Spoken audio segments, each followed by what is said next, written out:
নগাঁৱৰ এটা নিচামুক্তি কেন্দ্ৰত সংঘটিত এক জঘন্য ঘটনা। অভিযোগ অনুসৰি নিচামুক্তি কেন্দ্ৰৰ স্বত্বাধিকাৰীৰ নিৰ্যাতনৰ বাবে নগাঁও চলচলিস্থিত জীৱনজ্যোতি নিচামুক্তি কেন্দ্ৰৰ পৰা নিশা 9জনকৈ ৰোগী জঁপিয়াই দ্বিতীয় মহলৰ পৰা কেন্দ্ৰটোৰ স্বত্বাধিকাৰীয়ে শাৰীৰিক নিৰ্যাতন আৰু খোৱা খাদ্য প্ৰদান নকৰে বুলি অভিযোগ। কোন হয় তেখেত? মোৰ ব্ৰাদাৰ হয়। কি নাম? সিৰাজুল ইছলাম। কি হৈছে ঘটনাটো কওকচোন। ঘটনাটো মানে তাক মই চেণ্টাৰত দিছিলো। কি চেণ্টাৰ? Rehab centre. কি নাম ৰিহেব চেণ্টাৰ? জীৱনজ্যোতি ফাউণ্ডেশ্যন। ক'ত আছে সেইটো? এইটো চলচলি বিস্কুট বেকাৰী বেক চাইডত। ঠিক আছে, তাত দিছো ভাল হবলৈ। তাক খৰচা পানী যিমান আছে, যিমান চুক্তি কৰিছো তাক ইমান দি আছো। সিহঁতে কৈ আছে বস্তুটো গাফিলিতিৰ কাৰণে পেচেণ্টটো এইবিলাক পলাইছে। কেইজন তাৰ পৰা কালি কেইতলাৰ পৰা জাপ মাৰিছে? 7জন মানুহে জাপ মাৰিছে। কেইতলাৰ পৰা? 3 তালৰ পৰা। জঁপিয়াই পলাবলৈ লওঁতে গুৰুতৰভাৱে আহত ৰোগী। আনহাতে দ্বিতীয় মহলাৰ পৰা জঁপিয়াই দিয়াৰ ফলত 9জন ড্ৰাগছ আসক্ত ৰোগীৰ ভিতৰত 4জনৰ অৱস্থা সংকটজনক।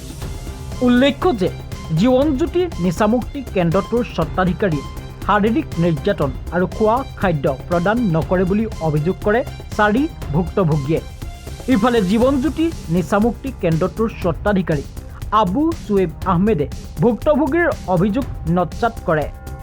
নগাঁৱৰ এখন ব্যক্তিগত নাৰ্ছিং হোমত বৰ্তমান চিকিৎসাধীন হৈ থকা ভুক্তভোগী কেইগৰাকী হৈছে আছিকুল ইছলাম, চিৰাজুল ইছলাম, আতাবুৰ ৰহমান আৰু ৰচিদুল ইছলাম।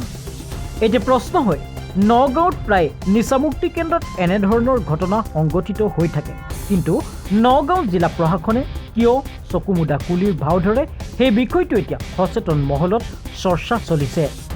তাৰপিছতে তেওঁ কি হ'ল? হাত ভৰি কিবা কি হৈছে? হাত ভৰি ভাঙি গৈছে, ভৰি ভাঙি গৈছে।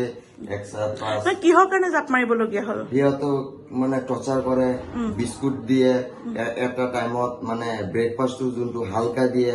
নিচা আমি যেতিয়া নিচা এৰি দিওঁ আমাৰ বহুত বুক আহে, আমি কি খাম কৰি থাকো। তেতিয়া ব্ৰেড নিদিয়ে, হেৰি নিদিয়ে, এটা অলপ বিস্কুট এটা দিয়ে, দি পেলাই এইটো মানে মাৰপিট কৰে নেকি? মাৰপিটো কৰিছে। কি নাম জীৱনজ্যোতিৰ হেৰি নাম? মালিকৰ নাম কি? সোৱাইব আহমেদ আৰু উদুত আহমেদ, দুটা মালিক। কি নাম? উদুত আহমেদ আৰু সোৱাইব আহমেদ। তেখেতক কালি মই কৈছো, ভাই যি হৈছে মোৰ ভাইটিক বচোৱা। কালি কৈছে ট্ৰিটমেণ্ট কৰিব, এন কৰিব, তেন কৰিব। আজি এতিয়া গাফিলিতি কৰি আছে। এতিয়া বোলে আমাৰ দায়িত্ব, আমাক চাব লাগিব, আমাক পইচা দিব লাগিব। তেওঁলোকৰ অত্যাচাৰৰ কাৰণে জাপ মাৰিছে। অত্যাচাৰৰ কাৰণে জাপ মাৰিছে, নহলে কিয় জাপ মাৰিব? আপোনালোকে আৰক্ষীক জনাইছে নেকি? আৰক্ষীক মই জনোৱা নাই। এতিয়া কি কৰিম, বাধ্য হৈছো, জনাবই লাগিব, উপায় নাই।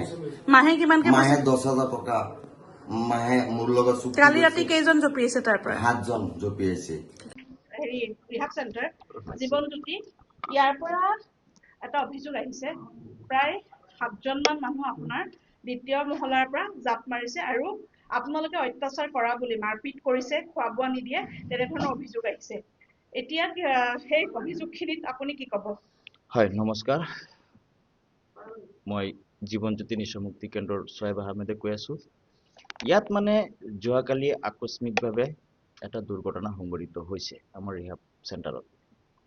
আমাৰ যিটো ওপৰ মহলাত যিখিনি জাগাত পেচেণ্ট আছে, তেখেতসকলে মানে সিদ্ধান্ত লৈছে বা প্লেনিং বনাইছে যে সিহঁতে পলাই কেনেকে যাব পাৰে।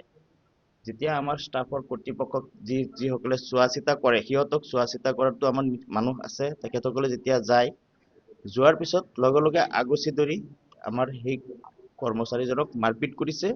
মাৰপিট কৰি চাবি কাঢ়ি নি ওপৰ মানে এইটো হ'ল লোহাৰ যিটো দৰ্জা, সেইটো অলৰেডি তলাটো খুলি তেখেতসকলে চাইডেদি বগাই গৈ তলফালে আহিছিল, আহি পেলাই চাইছে তলা লগোৱা, মানে তলত তলা লগাই সিহঁতৰ ওচৰত ছেফ হিচাপে যোৱা হয়। কিন্তু সিহঁতে যেতিয়া নেকি 15জন মান একেলগে বুদ্ধি কৰি প্লেনিং এটা কৰি দিয়ে, তেতিয়াহ'লেতো আমাৰ যি কৰ্মচাৰী থাকে তেখেতসকলেতো অলপ আকৌ যিহেতু চাবি কাঢ়ি দিছে, মাৰপিট কৰিছে, কৰাৰ পিছত সিহঁতে আকৌ দুৰ্ঘটনা যিহেতু হৈ গ'ল, সিহঁতে টিৰৰ ওপৰত জাপ দিছে। জাপ দিয়াৰ পিছত বাঁহ আছিল, বাঁহেৰে বগাই যেতিয়া নেকি ইয়াত প্লাষ্টিক এটা ফেক্টৰী আছে, সেই বেলেগ এটা কেম্পাছত গৈ সিহঁতে পৰিছে।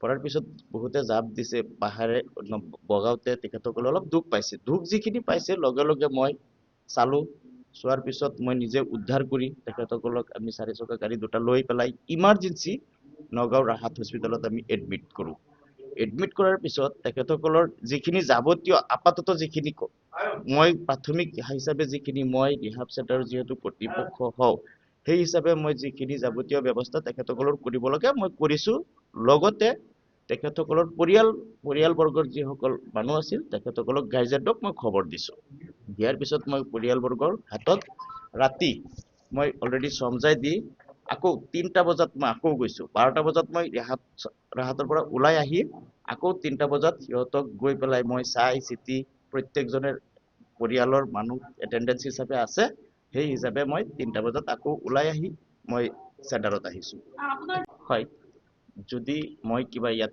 ইলিগেল কৰিছোঁ যেহেতু 24 আৱাৰ CC কেমেৰা সাৰ্ভিলেন্সত আছে যদি মই মাৰপিট কৰিছোঁ কিবা ইলিগেল কৰিছোঁ বা তেখেতসকলৰ গাত কিবা মাৰপিটৰ দাগ আছে বেলেগ কিবা কিবি আছে মই জগৰীয়া 100% মই মানি লম কিন্তু যদি মই মাৰপিট কৰা নাই তেতিয়াহ'লে সিহঁতে কি কৰিব গতিকে মোৰ প্ৰশ্ন হেতুই যেহেতু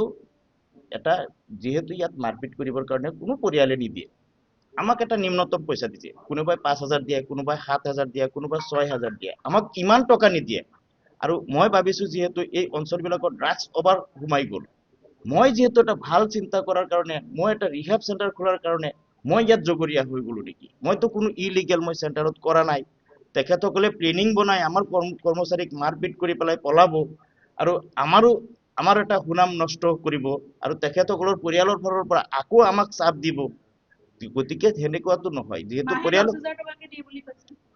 সেইটোতো আমিতো আৰু চৰকাৰী কোনো অনুদান নাপাওঁ আমাৰতো হ'ল বেচৰকাৰী এটা সংস্থা হয় গতিকে সেই হিচাপে আমি এই ইয়াত যিটো চিকিৎসা ব্যৱস্থাটো কেনেকৈ হ'ব এতিয়া মই যেহেতু পৰিয়ালৰ যিখিনি মই প্ৰাথমিক যিখিনি কৰিব লাগে মই নিজে নিজৰ সন্তানৰ নিচিনা কোলাত লৈ নি পেলাই বৰ্তমানলৈকে আজি এতিয়া 10 তাৰিখ প্ৰায় দুটা হৈ গ'ল এইখিনি সময়লৈকে মই এক কাপ চাহ পৰ্যন্ত মই খোৱা নাই যোৱাকালিতো খোৱা নাই আজিলৈকে এতিয়ালৈকে মই খোৱা নাই 4টা বজাত যেহেতু ৰাহাতৰ পৰা আহিছো মৰ্নিং 4টা বজাত এতিয়ালৈকে যদি মই যেহেতু মই নিজে কোঅপাৰেট কৰিছো যেহেতু এক্সিডেন্টলি কিবা এটা দুৰ্ঘটনা হৈ গ'ল সিহঁতে কৰি পেলাইছে মই সেইখিনি কোঅপাৰেট কৰি পেলাই পৰিয়ালৰ হাতত মই সমজাই দি থৈ আহিছো এতিয়া যদি সিহঁতে বেলেগ কিবা ষ্টেপ লয় সেইখিনিতো আমাৰ তাত কনচাৰ্ন আছে সিহঁতেতো আমাক কনচাৰ্ন কৰি দিছে আৰু সেই সংক্ৰান্তীয় মই হয়বৰ্গ আৰক্ষী থানাতো মই এটা লিখিত জাননী মই দি থৈ আহিছো ৰাতি